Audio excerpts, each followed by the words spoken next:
Gandang hapon, heto na po ang resulta sa ating STL Bulacan para sa araw na to, May 31, 2026 sa araw ng Sunday para sa ating second draw result. Maghanda na kayo at heto na ang resulta sa ating second draw.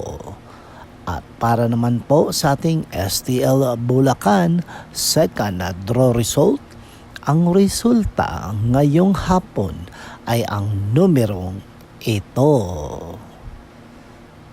Sa lahat ng mga nagsiswimming ngayon sa mga beach o kaya sa mga swimming pool, mag-ingat po kayo palagi, lalong-lalo na ang mga bata para iwas disgrasya at tuloy-tuloy lang ang ating ligaya.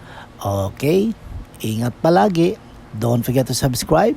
Purple Green TV. Paki-like at share po. Thank you.